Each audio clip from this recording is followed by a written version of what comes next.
Alors bonjour à tous et à toutes. Je suis en direct pour ce 13e live. Je vais vous laisser le temps d'arriver. Je suis très heureuse de vous retrouver ce soir. Je ne sais pas si vous êtes connectés, donc je vais vous laisser le temps d'arriver. Si vous êtes là en direct, faites-moi un petit coucou dans le chat. Et puis si vous regardez un replay, mettez-moi le hashtag replay.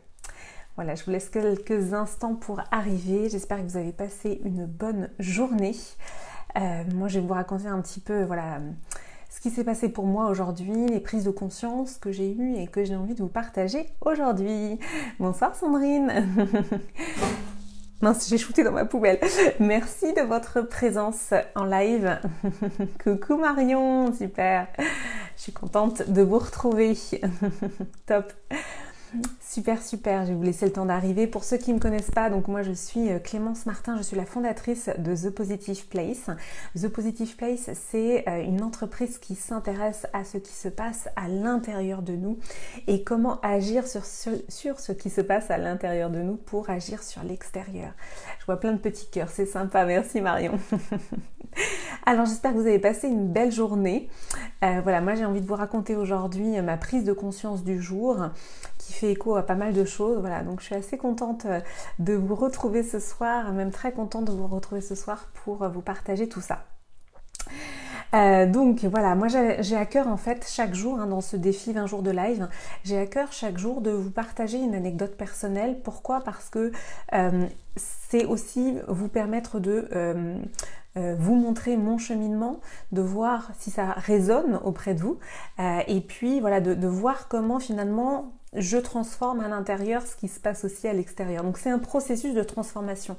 Ce qui est intéressant, c'est que là je vous donne des informations et après vous allez en faire quelque chose. Potentiellement vous allez prendre ce qui vous intéresse et pourquoi pas le transformer et l'appliquer pour vous, pour votre vie. Alors je vais commencer ce live. Je vois que vous êtes arrivés un petit peu voilà, sur Facebook et puis sur Instagram.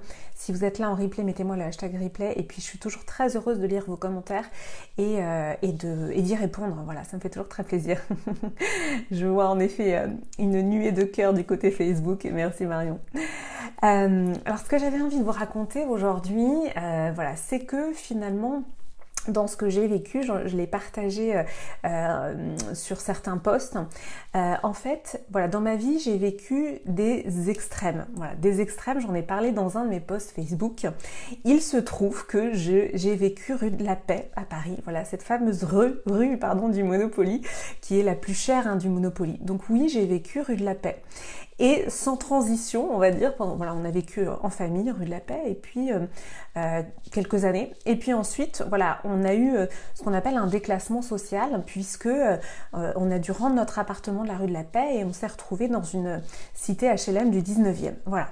Donc, ce contraste-là, moi, je l'ai vécu. Alors, le 19e à l'époque, c'était moins bien qu'aujourd'hui, c'était il y a 20 ans. C'est-à-dire que le 19e à l'époque, c'était quand même vraiment craignos. Et donc, j'ai vraiment vécu un choc culturel, en fait, un choc des cultures entre voilà, cet écrin qui est rue de la Paix et qui en même temps était assez mélangé parce que c'est le métro Opéra, que finalement c'est un lieu touristique où il y a aussi beaucoup d'origines qui se mélangent. Donc Paris, ça reste une ville, je trouve, multiculturelle. Mais voilà.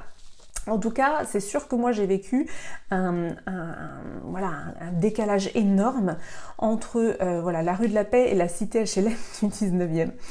Et ça a été quand même un choc, voilà, je le dis en riant, mais voilà, quand même ça a été un choc, et d'autant plus que, comme je le disais, dans le 19e à cette époque-là, c'était assez craignos, et donc en fait, on va dire que la première année, j'ai subi voilà, des agressions qui heureusement n'ont pas été dramatiques, mais voilà, ça a été j'ai associé le fait aussi ce déclassement social était pour moi associé aussi à une insécurité en tant que femme, parce qu'en fait voilà, les agressions que j'ai subies, elles étaient liées au fait que j'étais une femme.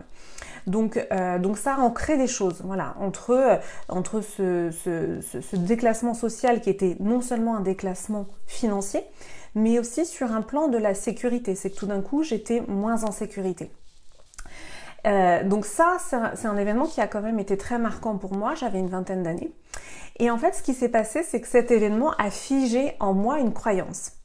Donc voilà, ce que je vais vous dire, c'est qu'en fait, chaque événement de nos vies, en fait, potentiellement peut figer des croyances. Et donc cet événement a figé la croyance en moi que finalement l'argent c'était quelque chose qui séparait les gens.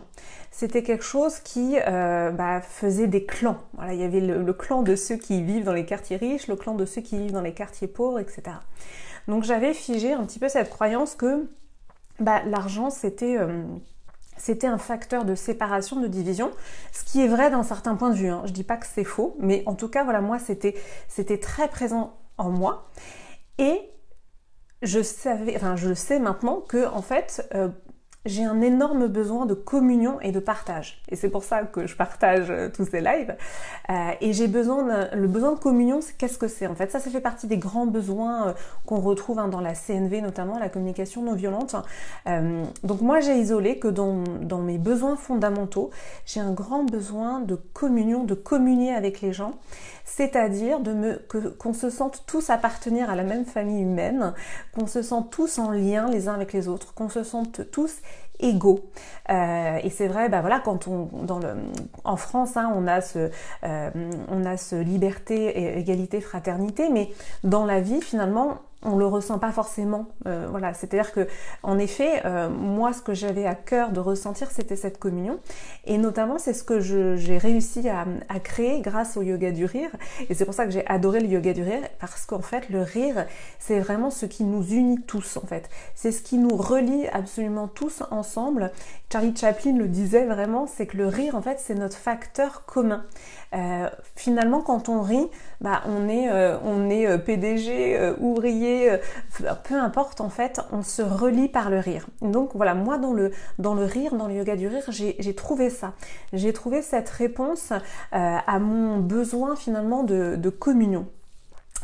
Et alors pourquoi je vous partage ça? Parce que finalement, l'année 2020, ça a été une année mouvementée pour tout le monde.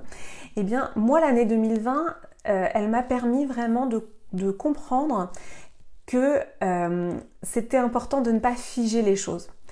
Je vais préciser mon propos, mais être dans le mouvement de la vie, c'est aussi se laisser surprendre par ce qui arrive, se laisser peut-être déstabiliser dans nos croyances et surtout ne pas se figer sur nos croyances. Voilà, l'année 2020 pour moi ça a été vraiment ça.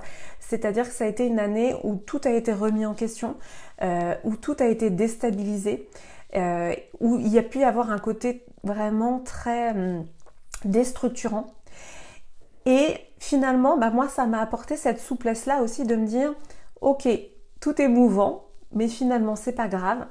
C'est pas catastrophique. L'idée, c'est d'accueillir, d'accepter le mouvement de la vie. Et donc moi, ce qui s'est passé pour moi en 2020, c'est notamment le fait que j'avais posé une intention il y a quelques années qui était d'être plus en proximité avec la nature parce que j'habite en milieu urbain et je me sentais pas assez connectée à la nature. Et donc j'ai posé cette intention en 2019 d'être plus en proximité avec la nature. Et en fait, en 2020, qu'est-ce qui s'est passé? En fait, comme vous le savez, notamment les infrastructures de sport ont été fermées.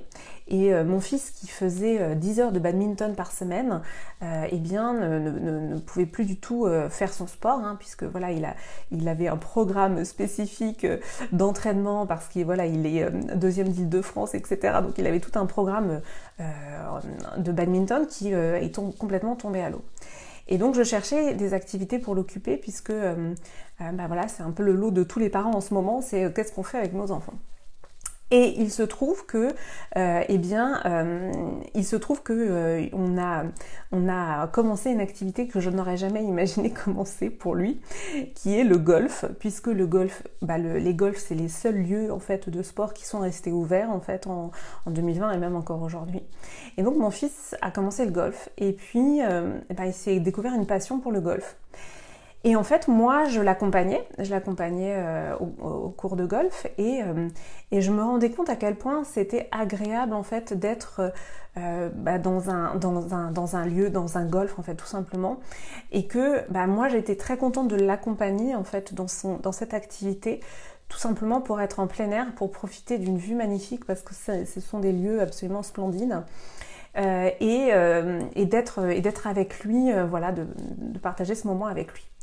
Et en fait, ce qui est drôle, c'est que je n'envisageais absolument pas moi-même de faire du golf. Et que ça m'a pris 1 an pour me dire que oui, peut-être j'allais essayer. Et pourquoi? Eh bien parce que ma croyance derrière le golf, c'est que c'est justement un sport bourgeois, entre guillemets, un sport relié à l'argent. Donc là, je reboucle avec le début de mon histoire. Et comme j'avais figé en moi cette croyance que finalement l'argent c'était la séparation, etc. Eh bien, je ne voulais pas être associée, c'est comme si je ne voulais pas être associée à des sports, à quelque chose qui finalement me rappelait ça. Et ce qui est très drôle, c'est qu'il y a une phrase de Charles Baudelaire, qui est un poète que j'aime beaucoup, que vous connaissez sans doute, dans Les Fleurs du Mal, c'est « luxe, calme et volupté ». Et en fait, j'aime beaucoup ce poète et j'aime beaucoup cette phrase, sauf que moi, je la revisitais à l'époque en enlevant le luxe, parce que vraiment, j'avais cette croyance-là sur l'argent et je voulais absolument pas, je ne voulais pas finalement créer cette séparation que je percevais derrière l'argent.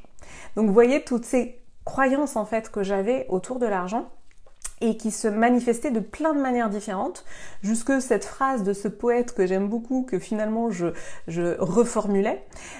Et donc cette année 2020, eh bien, m'a quelque part poussé un peu dans mes retranchements, à aussi écouter ce qui est bon pour moi, à écouter et à entendre ce dont j'avais besoin.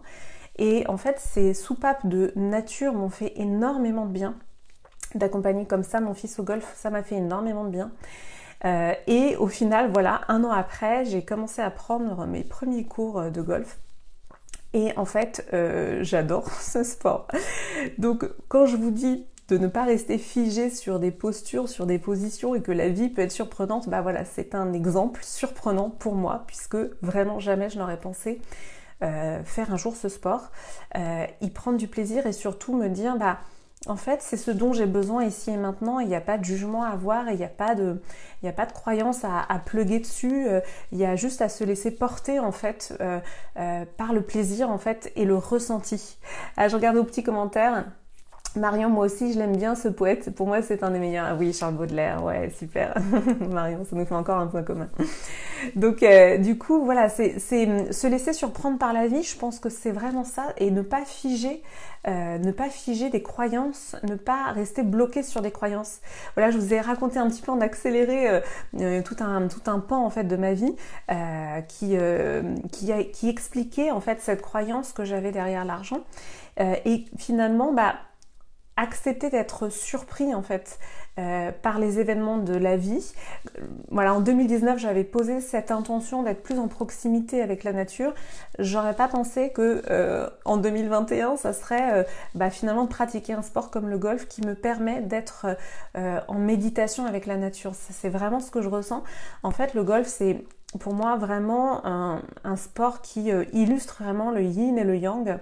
Parce que il faut être à la fois, le mouvement doit être à la fois tonique et en même temps relâché. Donc c'est clairement, on est dans un équilibre parfait pour moi en fait du yin et du yang. Et puis en même temps il y a un côté méditatif parce que c'est très silencieux.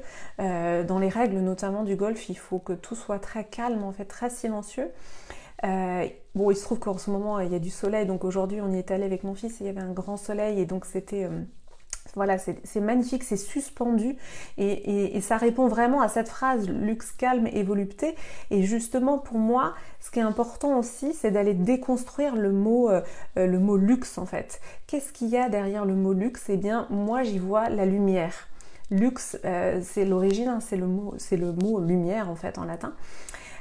Et donc voilà, il y a tout ce travail que j'ai fait finalement sur la déconstruction de mes croyances, sur ces croyances liées à l'argent, et où tout d'un coup je découvre que si j'étais restée figée en fait sur ma croyance au niveau de l'argent, eh bien je n'aurais jamais je serais pas allée au bout du plaisir de pratiquer ce sport que je découvre aujourd'hui, qui répond vraiment à ce besoin que j'ai justement de calme, de respiration, de concentration, de focus dans cette énergie yin et yang où on va prendre son club, monter et puis relâcher. Voilà, il y a vraiment tout ce qui me passionne en fait en ce moment, aujourd'hui, eh bien se retrouve dans ce sport. Donc voilà, c'est vraiment un exemple, je trouve, de comment finalement être dans le mouvement de la vie, c'est aussi ça. C'est ne pas rester figé en fait sur des croyances, c'est se laisser surprendre par la vie et c'est aussi s'écouter. S'écouter et comprendre ce qui est bon pour soi au-delà des préjugés, au-delà des croyances qu'on a nous-mêmes internalisées, qu'on s'attribue à nous-mêmes en fait, dans ces mécaniques parfois d'auto-jugement qui viennent aussi saboter simplement le plaisir d'être ici et maintenant. Voilà, le plaisir d'exister, le plaisir d'être ici et maintenant. Voilà pour ce 12e live, voilà ce que j'avais envie de vous partager aujourd'hui et maintenant. C'est vraiment de prendre de prendre la vie comme ce mouvement de va-et-vient, de côté et qui parfois nous réserve des surprises. Et puis surtout, c'est pour moi de cette manière-là qu'on peut déconstruire aussi nos croyances et accueillir ce qui est. Voilà, accueillir ce qui vient, accueillir ce qui est. Et je trouve que c'est un mouvement merveilleux en fait, tout simplement, d'accueillir ce qui est. Voilà, je vous souhaitais une très très belle soirée. Je vous dis à demain. Super, je vois vos petits commentaires. Merci Ariane.